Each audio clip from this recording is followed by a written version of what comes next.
তায়েফের কঠিন ময়দান। আবার রাসূল করিম সাল্লাল্লাহু আলাইহি ওয়াসাল্লাম কালেমার দাওয়াত দিতে গিয়েছেন তায়েফের জমি।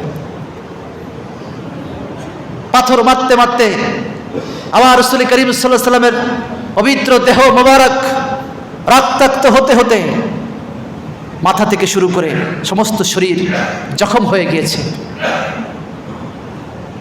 রাহমাতুল লিল আলামিন নবী পাক সাল্লাল্লাহু আলাইহি ওয়াসাল্লামের দেহ মোবারক রক্তাক্ত হয়েছে। কি মনে করেন যেই দেহের সাথে কোনো পশু পাখি কোনো অন্য কোনো মাখলুকাত কখনো বেয়াদবি করে নাই, রাসূল করিম সাল্লাল্লাহু আলাইহি ওয়াসাল্লামের দেহ মোবারক রক্তাক্ত, মাথা ফেটে গেছে।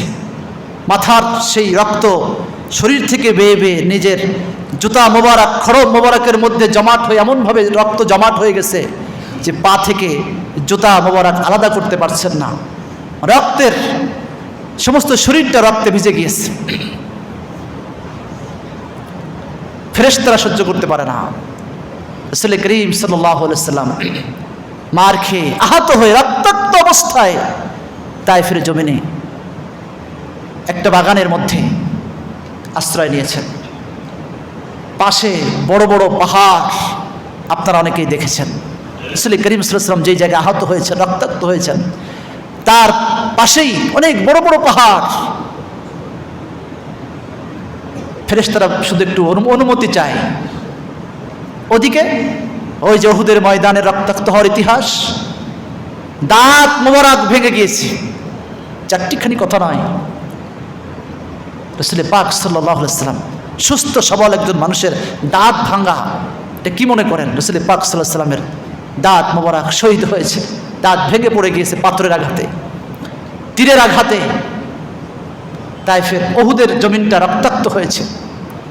এদিকে তায়েফের এই ময়দানে ফেরেশতারা আমার রাসূল করিম সাল্লাল্লাহু আলাইহি ওয়াসাল্লামকে বলছেন, জিবরিল আমিনও আছেন, ইয়া রাসূলুল্লাহ হাবিবাল্লাহ, আমরা কত জাতিকে ধ্বংস করে দিয়েছি, আদ জাতিকে ধ্বংস করেছি, সামুদ জাতিকে ধ্বংস করে দিয়েছি, কওমে লূত কওমে নূহকে ধ্বংস করে দিয়েছি, কখনো পাথর চাপা দিয়েছি, মাটি উল্টে দিয়েছি, প্রবল বাতাস দিয়ে মুহূর্তের মধ্যে ধ্বংস করে দিয়েছি। ইয়া রাসূলুল্লাহ ইয়া হাবিবাল্লাহ, আপনি একটি বার পারমিশন দেন। ওই যে দেখেন কাছেই দুই ধারে বড় বড় পাহাড়, আপনার সাথে আজকে এই মানুষগুলি এত বেয়াদবি করেছে, আপনার দেহ মোবারককে রক্তাক্ত করেছে বিনা অপরাধে, আপনার সাথে এই আচরণ যারা করেছে, ইয়া রাসূলুল্লাহ হাবিবাল্লাহ, আপনি একটা বার পারমিশন দেন, আমরা এই দুই পাহাড়ের সাথে পাহাড় লাগিয়ে এই অবাধ্য লোকগুলি যারা আছে এদেরকে শেষ করে দেই। আমার রাসূল করিম সাল্লাল্লাহু আলাইহি ওয়াসাল্লাম দয়ার নবী, মায়ার নবী, সে সময় ফেরেশতাদেরকে জবাব দিয়েছেন, ও ফেরেশতা, তোমরা যদি এদেরকে শেষ করে দাও, এই মানুষগুলো যদি ধ্বংস হয়ে যায়, আমি রাসূল কার কাছে দ্বীনের দাওয়াত নিয়ে আসবো? বলেন না সুবহানাল্লাহ। আমার রাসূল সাল্লাল্লাহু আলাইহি ওয়াসাল্লাম তায়েফবাসীদের জন্য দোয়া করেছেন। আজকে সেই তায়েফের জমিন গোটা আরব বিশ্বের মধ্যে সুজলা সুফলা সুন্দর নাতিশীতোষ্ণ একটা জায়গা। রাসূল করিম সাল্লাল্লাহু আলাইহি ওয়াসাল্লামের দোয়ার ফসল, দোয়ার বরকত। চিন্তা করা যায়, দাঁত ভেঙে ফেলা হয়েছে, সমস্ত শরীর রক্তে ভেজা, মাথা ফাটিয়ে দেওয়া হয়েছে ওই মুহূর্তে, পরে না, আহত অবস্থা ওই মুহূর্তে ফেরেশতারা পারমিশন চায় যে আপনি একটু পারমিশন দেন, এদেরকে শেষ করে দিই, কোনো ব্যাপার না এটা। আমার নবীজি সেটি করেন নাই, উল্টা তাদের জন্য দোয়া করেছেন।